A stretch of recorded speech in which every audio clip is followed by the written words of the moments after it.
Praise the Lord. प्रभु के प्यारे लोगों, रियल लिविंग टीम की तरफ से मैं आप सबका स्वागत करती हूँ और तहे दिल से शुक्रिया अदा करती हूँ कि आपने इस चैनल को सब्सक्राइब किया है।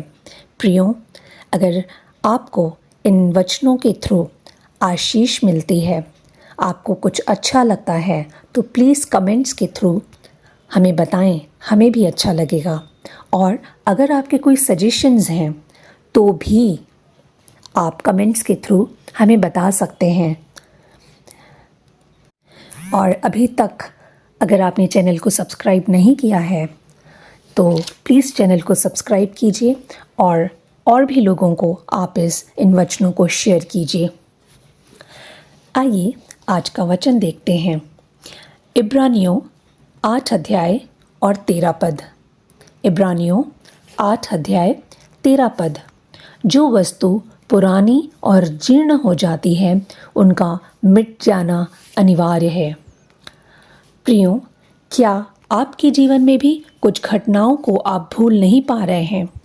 किसी इंसान की वजह से आपके पास्ट में आपको चोट पहुंची थी जिसे आज तक आप अपने जहन में रखे हुए हैं और उसे भुला नहीं पा रहे हैं, और आज भी वो वजह आपको दुखी करती रहती है। पास्ट में कोई कष्ट आपने झेला हो या किसी प्रॉब्लम को आपने फेस किया है, किसी इंसान ने आपको हर्ट किया है, या फिर कोई बीमारी जिसकी वजह से आपके मन में डर बैठ गया है जिससे आप आगे नहीं बढ़ पा रहे हैं, तो आज का वचन आपके लिए है। इब्रानियों 8 अध्याय 13 पद। जो वस्तु पुरानी और जीर्ण हो जाती है उनका मिट जाना अनिवार्य है। प्रियो, जैसे आपके घर में कुछ पुरानी चीज़ें होंगी तो क्या आप उन्हें अपने घर में संभाल कर रखते हैं? नहीं ना। वैसे ही जो पुरानी बातें हैं, जो ऐसी बातें हैं जो आपके मन में कड़वाहट ला रही हैं या आपको डिस्टर्ब कर रही हैं, तो क्यों उसे अपने मन में संभाले हुए हैं? वचन भी कहता है कि वस्तुएं जो पुरानी हो जाती हैं उनका मिट जाना, उनका ख़त्म हो जाना ज़रूरी है। आइए एक और वचन देखते हैं, यशाया का 43 चैप्टर, उसका 18 और 19 वर्स। यशाया उसका 43 अध्याय, उसका 18 और 19 पद। 18 पद में लिखा हुआ है, बीती हुई घटनाओं को स्मरण मत करो। और 19 पद में लिखा है, परमेश्वर कह रहे हैं कि मैं जंगल में मार्ग बनाऊंगा आपके लिए और निर्जल देश में नदियां बहाऊंगा। प्रियो, हो सकता है कि आप अपने जीवन में किसी जंगल से गुजर रहे हों या फिर आपके जीवन में कुछ सूखापन हो। जंगल मीन्स प्रॉब्लम्स को दर्शाता है। जंगल्स मीन्स रुकावटें को दर्शाता है। अगर आपको अपने जीवन में रास्ता नहीं दिख रहा है, इसका मतलब आप जंगल से गुजर रहे हैं। और सूखापन मीन्स कड़ी मेहनत के बावजूद भी आप वहीं के वहीं हैं, कोई तरक्की नहीं है, इसका मतलब आपके जीवन में सूखापन है। अगर ऐसा है तो प्रियो, पॉज लीजिए और सोचिए। आप सिर्फ पुरानी बातों को ही देख रहे हैं और याद कर कर के दुखी हो रहे हैं, इसलिए अपने आज पर आप प्रॉपर फोकस नहीं कर पा रहे हैं। इसलिए अपना ध्यान उन पुरानी बातों से हटाना ज़रूरी है। वचन कहता है, नया दाखरस पुरानी मशकों में नहीं भरा जा सकता।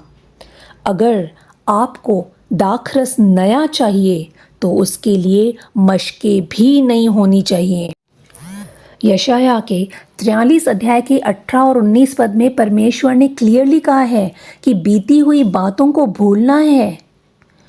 जब हम ऐसा करेंगे, जब आप ऐसा करेंगे, उन पुरानी बातों से बाहर आएंगे, तो परमेश्वर आपके लिए जंगल में से मार्ग को निकालने वाले परमेश्वर हैं।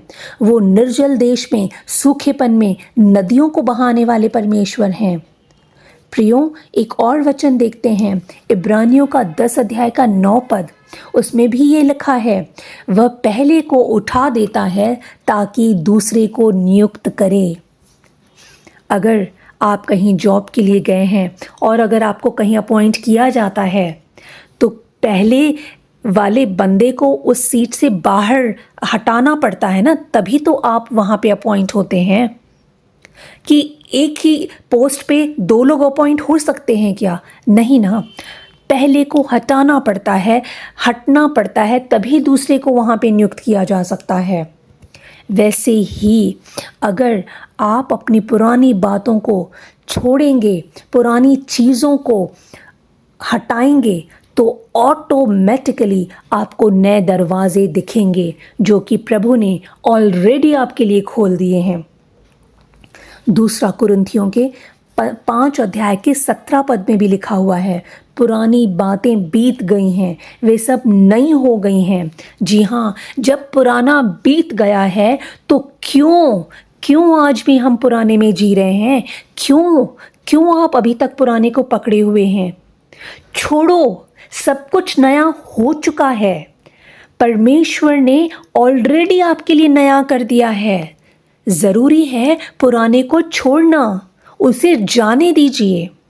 न्यू के लिए पुराने को छोड़ना होगा। वो यहोवा यीरे है, उपाय करने वाला परमेश्वर।